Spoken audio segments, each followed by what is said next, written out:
Olá, pessoal! Hoje a aula é sobre a região sul.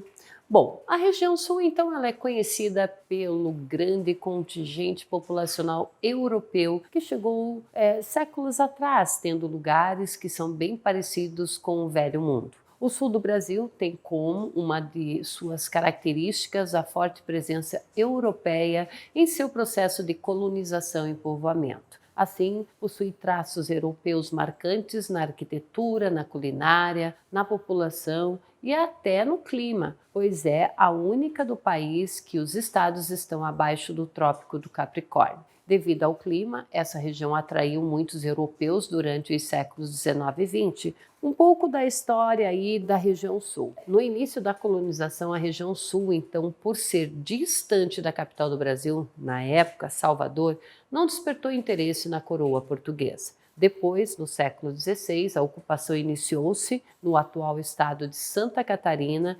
destacando-se a Vila São Francisco do Sul, ok?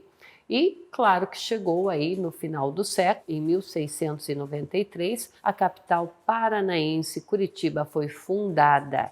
Inicialmente toda a região era ocupada por nativos, tendo sido os jesuítas, os primeiros estrangeiros a chegar à localidade, incentivando a criação de gado e dando origem aí às missões com o objetivo de povoar o território e de catequizar a população nativa. No século XIX, durante o período do Brasil Império, foi estimulada a imigração estrangeira para garantir o desenvolvimento econômico de várias áreas do Brasil. Bom, na região sul, os estrangeiros que chegavam, em sua maioria europeus, dedicavam-se à policultura, às pequenas propriedades e também à criação de animais. Os alemães foram os pioneiros na década de 1820, colonizando áreas dos 3 estados sulistas. Os italianos chegaram depois, focaram sua moradia no Rio Grande do Sul, na região serrana, em cidades como Caxias do Sul e Bento Gonçalves. E no final do século, então, XIX, outras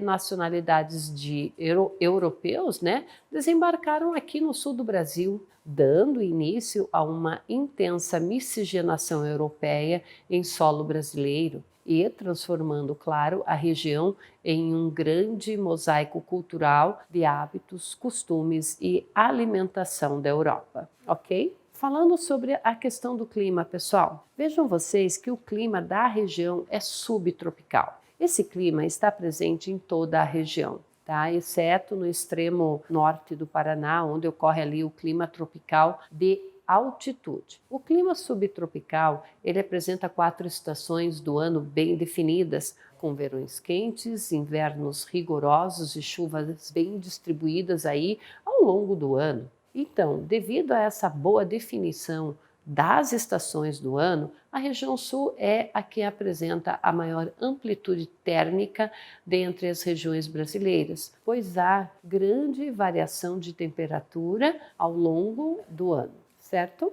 Então, já no inverno, a massa de ar polar, ela atua na região, fazendo com que as temperaturas caiam consideravelmente, podendo até nevar em algumas cidades, como em São Joaquim, no estado de Santa Catarina. E nas demais estações do ano, a massa de ar tropical atlântica, ela eleva as temperaturas e traz consigo muita umidade. No clima tropical de altitude, no estado do Paraná, os verões são quentes, certo? E chuvosos, e o inverno é seco, com temperaturas baixas em virtude da altitude da região, ok? Relevo da região. Vamos falar um pouco sobre a questão desse relevo, que fica o relevo da região sul, que diminui, na verdade, a altitude no sentido leste-oeste. Com isso, alguns rios que nascem perto do oceano, eles correm aí em direção ao interior,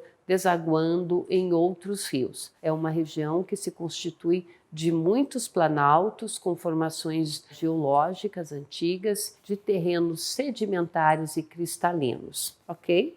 Então, a mais famosa serra do relevo sulista é a Serra do Mar, que está justamente localizada desde o Rio de Janeiro até o sul do litoral de Santa Catarina. Essa serra, ela é um divisor de águas, pois os rios que nascem a leste da serra, eles correm para o oceano, já os que nascem a oeste correm para o interior do país. O pico mais alto do sul brasileiro está nessa serra, que é o Pico do Paraná, com altitude de 1922 metros.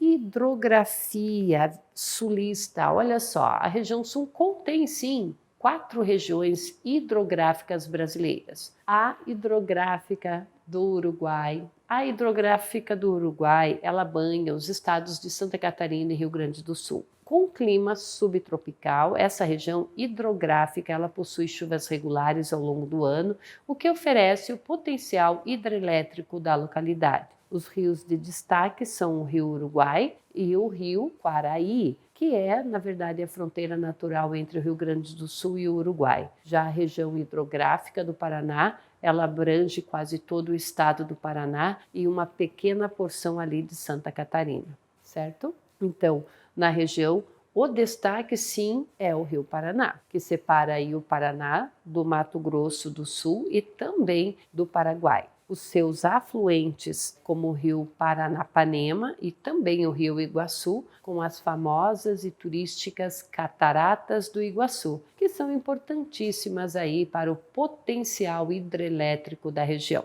Ela divisa com o Paraguai, no Rio Paraná, que está localizada a maior hidrelétrica da América, a usina de Itaipu, construída, claro, no Brasil, em parceria com o governo paraguaio. Por esse fato, essa usina ela é considerada usina binacional. Nessa região hidrográfica ainda se localiza o porto de Paranaguá, claro que um importante porto que escoa a produção do sul do país e de parte dos países fronteiriços com o Brasil, ok?